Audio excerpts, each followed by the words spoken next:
ஒரு சிறந்த ஆண்மகன் உருவாவதற்கான இடம் அவனது தாயின் மடியில்தான். இன்றைய சமூகத்தில் கல்வி அறிவு பெற்ற திறமையான, பொருளாதார ரீதியாக சுயநிறைவு கொண்ட பெண்கள் அதிகரித்துள்ளனர். அது அவளின் சுயநிறைவு, அவளின் திறமை, அவளது சக்தி.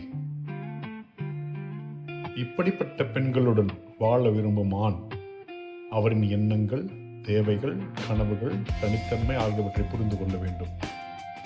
பெண்மையை புரிந்து கொள்வதுதான் ஆண்களின் வாழ்க்கையின் முதல் படி.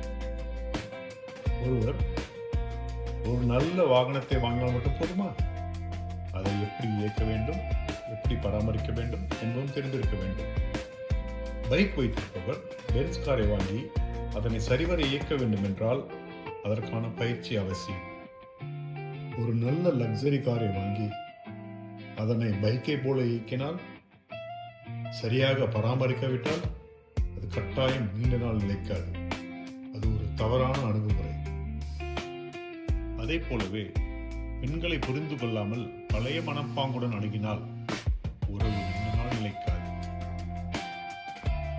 பெண்களை கவனத்துடனும், கண்ணியத்துடனும், சமத்துவ மனப்பாங்குடனும் அணுக கற்றுக்கொண்டால் அவர்கள் எந்நாளும் ஆண்களை கைவிட மாட்டார்கள்.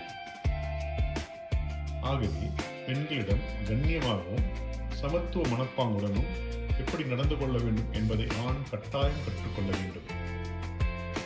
அவளை நீங்கள் கையாள வேண்டாம், அவளை புரிந்து கொள்ள கற்றுக்கொள்ளுங்கள், புரிந்து நடந்து கொள்ளுங்கள். புரிதல் தான் உறவின் சக்தி. இந்த புரிதல்களையும் நடைமுறைகளையும் ஒரு ஆண் பையனுக்கு சிறு வயதிலிருந்தே கற்றுக் கொடுக்க வேண்டும்.